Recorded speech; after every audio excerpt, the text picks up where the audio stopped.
का है। आपका दायित्व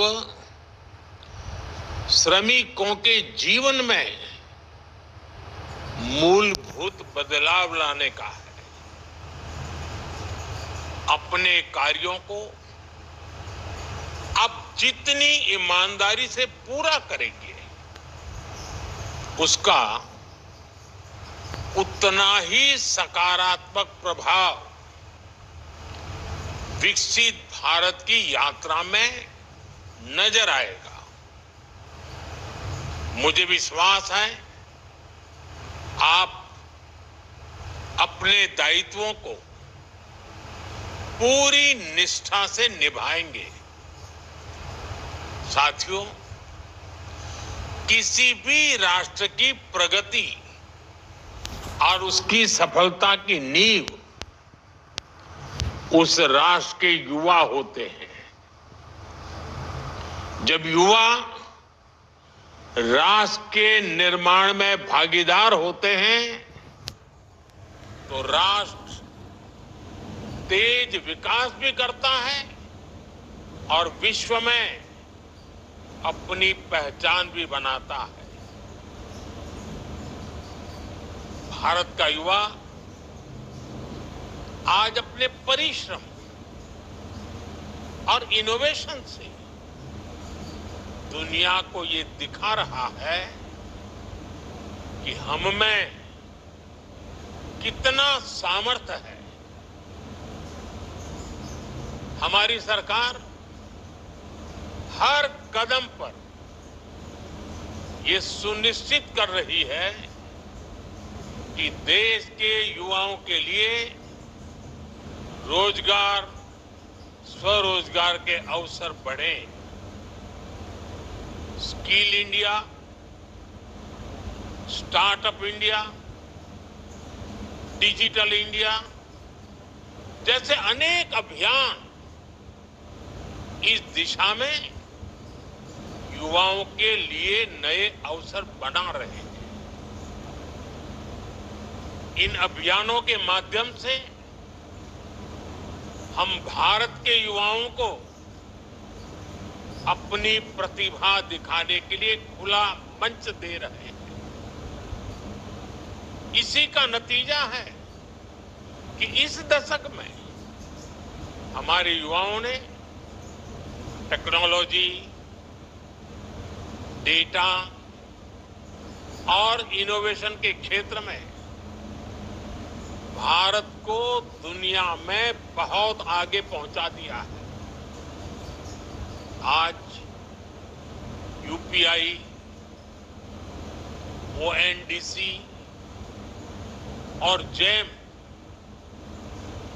गवर्नमेंट ई मार्केट प्लेस जैसे डिजिटल प्लेटफॉर्म, इनकी सफलता ये दिखाती है कि हमारे युवा किस तरह डिजिटल अर्थव्यवस्था में बदलाव का नेतृत्व कर रहे हैं। आज भारत में सबसे ज्यादा रियल टाइम डिजिटल ट्रांजैक्शन हो रहे हैं और इसका बड़ा श्रेय हमारे युवाओं को जाता है। साथियों, इस बजट में सरकार ने मैन्युफैक्चरिंग मिशन की घोषणा की। इसका उद्देश्य है मेक इन इंडिया को बढ़ावा देना और भारत के युवाओं को ग्लोबल स्टैंडर्ड वाले प्रोडक्ट बनाने का मौका देना। इससे न केवल देश की लाखों एमएसएमईज को, हमारे लघु उद्यमियों को बढ़ावा मिलेगा, बल्कि पूरे देश में रोजगार के नए अवसर भी खुलेंगे। आज का ये समय भारत के युवाओं के लिए अभूतपूर्व अवसरों का समय है। हाल ही में आईएमएफ ने कहा है कि भारत दुनिया दुनिया की सबसे तेजी से बढ़ती अर्थव्यवस्था बना रहेगा। इस विश्वास के, इस ग्रोथ के कई पहलू हैं और सबसे बड़ा पहलू ये है कि आने वाले दिनों में हर सेक्टर में नौकरियों में बढ़ोतरी होगी, रोजगार बढ़ेंगे। हाल के दिनों में ऑटोमोबाइल और फुटवेयर इंडस्ट्री में हमारे प्रोडक्शन और एक्सपोर्ट्स ने नए रिकॉर्ड बनाए हैं। ये सेक्टर ऐसे हैं जो बड़ी संख्या में युवाओं को रोजगार दे रहे हैं। पहली बार खादी और ग्राम उद्योग, इनके प्रोडक्ट्स ने 1,70,000 करोड़ रुपए का टर्नओवर पार किया है। करीब करीब 2.25 लाख करोड़। इससे खासकर ग्रामीण इलाकों में लाखों नए रोजगार पैदा हुए। अभी कुछ ही दिन पहले इनलैंड वाटर ट्रांसपोर्ट में भी देश की एक और उपलब्धि सामने आई है। 2014 से पहले हमारे देश में एक साल में इनलैंड वाटर ट्रांसपोर्ट उसके द्वारा करीब 18 मिलियन टन कार्गो मूवमेंट ही किया जाता था। Only 18 million ton. जबकि इस साल इनलैंड वाटर ट्रांसपोर्ट द्वारा कार्गो मूवमेंट 18 से बढ़कर के 145 मिलियन टन से भी ज्यादा हो गया है। भारत को ये सफलता इसलिए मिली है क्योंकि भारत ने इस दिशा में लगातार नीतियां बनाई हैं, निर्णय लिए हैं। पहले देश में नेशनल वाटरवेज की संख्या भी सिर्फ 5 थी। अब भारत में नेशनल वाटरवेज की संख्या बढ़कर 5 से बढ़कर 110 के पार हो गई है। पहले इन वाटरवेज की ऑपरेशनल लंबाई 2,700 किलोमीटर के आसपास थी, यानी करीब करीब 2,500 किलोमीटर से थोड़ा ज्यादा। अब ये भी बढ़कर करीब करीब 5,000 किलोमीटर हो गई है। ऐसी सारी उपलब्धियों की वजह से देश में युवाओं के लिए नए नए अवसर बन गए हैं। साथियों, कुछ ही दिन बाद मुंबई में world audio visual and entertainment summit यानी वेव्स 2025 का आयोजन होने जा रहा है। इस आयोजन के केंद्र में भी देश के युवा हैं। देश के यंग क्रिएटर्स को पहली बार इसी तरह का मंच मिल रहा है। मीडिया, गेमिंग और एंटरटेनमेंट फील्ड के इनोवेटर्स के लिए ये प्रतिभा दिखाने का अभूतपूर्व अवसर है। ये एक ऐसा प्लेटफॉर्म होगा जहां एंटरटेनमेंट से जुड़े स्टार्टअप्स को इन्वेस्टर्स और इंडस्ट्री लीडर से जुड़ने का मौका मिलेगा। ये दुनिया के सामने अपने आइडियाज को शोकेस करने का सबसे बड़ा मंच होगा। युवाओं को एआई, एक्सआर, और इमर्सिव मीडिया को जानने समझने का मौका मिलेगा। इसके लिए कई तरह की वर्कशॉप आयोजित किए जाएंगे। वेव से भारत के डिजिटल कंटेंट फ्यूचर को नई ऊर्जा मिलने जा रही है। साथियों, आज भारत के युवाओं की सफलता में सबसे सराहनीय बात है उसकी इंक्लूसिविटी, सर्वसमावेशी भाव। भारत आज जो कीर्तिमान गढ़ रहा है उसमें हर वर्ग की भागीदारी बढ़ रही है और हमारी बेटियां अब 2 कदम आगे ही चल रही है। अभी कुछ ही दिन पहले यूपीएससी का रिजल्ट आया है, उसमें भी टॉप 2 पोजीशन बेटियों ने हासिल की है। टॉप 5 में 3 टॉपर बेटियां हैं। हमारी नारी शक्ति ब्यूरोक्रेसी से लेकर स्पेस और साइंस के क्षेत्र में नई बुलंदियों को छू रही है। सरकार का विशेष ध्यान ग्रामीण महिलाओं के सशक्तिकरण पर भी है। सेल्फ हेल्प ग्रुप, बीमा सखी, बैंक सखी और कृषि सखी जैसी पहल ने ग्रामीण महिलाओं के लिए नए अवसर तैयार किए हैं। आज देश में हजारों महिलाएं ड्रोन दीदी बनकर अपने परिवार और गांव की समृद्धि सुनिश्चित कर रही हैं। आज देश में 90 लाख से ज्यादा सेल्फ हेल्प ग्रुप बने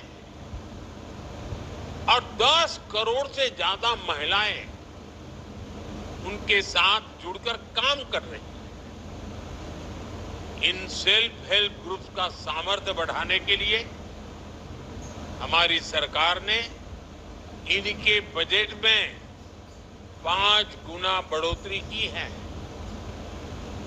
इन समूहों को बिना गारंटी 20 लाख रुपए तक का लोन देने की व्यवस्था बनाई गई। मुद्रा योजना में भी सबसे ज्यादा लाभार्थी महिलाएं ही है।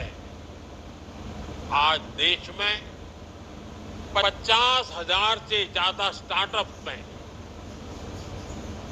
महिलाएं निदेशक के रूप में काम कर रही हैं।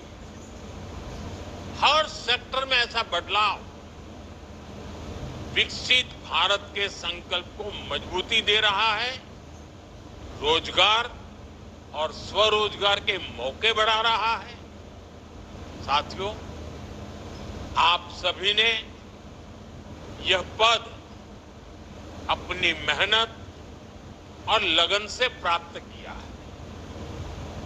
अब समय है कि आप अपने जीवन के अगले पड़ावों को न केवल अपने लिए बल्कि देश के लिए भी समर्पित करें। जन सेवा की भावना सर्वोपरि होनी चाहिए। जब आप अपनी सेवा को सर्वोच्च मानकर काम करेंगे तो आपके कार्यों में वो ताकत होगी जो देश को नई दिशा देगी। आपके कर्तव्य पालन, आपके इनोवेशन और आपकी निष्ठा से ही भारत के हर नागरिक का जीवन बेहतर बनेगा। साथियों, आप जब किसी जिम्मेदार पद पर पहुंचते हैं तो एक नागरिक के रूप में भी आपके कर्तव्य, आपका रोल और अहम हो जाता है। आप सभी को इस दिशा में भी जागरूक रहना चाहिए और हमें भी एक नागरिक के नाते योगदान देने में पीछे नहीं रहना चाहिए। अब जैसे मैं उदाहरण बताता हूं, इस समय देश में एक पेड़ मां के नाम, इसका इतना बड़ा अभियान चल रहा है। आप जहां पहुंचे हैं, आप जीवन की जो नई शुरुआत कर रहे हैं, इसमें आपकी मां की सबसे बड़ी भूमिका होगी। आप भी अपनी मां के नाम पेड़ लगाएं, प्रकृति की सेवा करके अपनी कृतज्ञता व्यक्त करें। आप जिस ऑफिस में काम करेंगे, वहां ज्यादा से ज्यादा लोगों को इस अभियान से जोड़ें। आपके सेवा काल की शुरुआत में ही जून के महीने में अंतर्राष्ट्रीय योग दिवस भी आ रहा है। ये एक बहुत बड़ा अवसर है। इतने बड़े अवसर पर आप सफल जीवन की शुरुआत के साथ ही योग के माध्यम से स्वस्थ जीवन की भी शुरुआत करिए। आपका स्वास्थ्य आपके लिए तो जरूरी है ही, ये आपकी वर्क एफिशिएंसी और देश की प्रोडक्टिविटी के लिए भी उतना ही अहम है। आप अपने सामर्थ्य को बढ़ाने के लिए मिशन कर्मयोगी की, उसकी भी भरपूर मदद लेते रहिएगा। आपके कार्य का मकसद केवल पद प्राप्त करना नहीं है। आपका पद भारत के हर नागरिक की सेवा करने और देश की प्रगति में अपना योगदान देने के लिए। अभी कुछ दिन पहले सिविल सर्विसेज डे पर मैंने एक मंत्र दिया था और मैंने कहा था कि हम सरकार में जितने भी लोग हैं, हमारे लिए तो एक ही मंत्र सर्वोपरि होना चाहिए और वो मंत्र है नागरिक देवो भव। नागरिक देवो भव। नागरिक की सेवा ही आपके लिए, हम सब के लिए देव पूजा के समान है।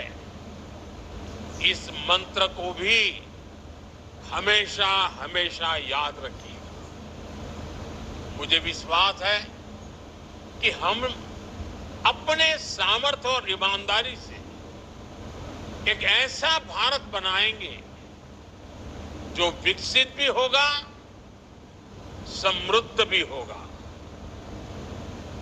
मेरी आपको बहुत बहुत शुभकामनाएं हैं। आपके परिवारजनों को भी बहुत बहुत शुभकामनाएं हैं। और जैसे आपके सपने हैं, वैसे 140 करोड़ देशवासियों के भी सपने हैं। जैसे आपको अपने सपनों के लिए अवसर मिला है, अब इस अवसर का उपयोग 140 करोड़ देशवासियों के सपनों को पूरा करने में आपके अहम योगदान से जुड़ता है। मुझे पूरा विश्वास है आप पद की शोभा बढ़ाएंगे, देशवासियों का गौरव बढ़ाएंगे और आपके जीवन को धन्य बनाने के लिए आप समय और शक्ति का सदुपयोग करेंगे। इसी शुभकामनाओं के साथ आप सबको बहुत बहुत बधाई।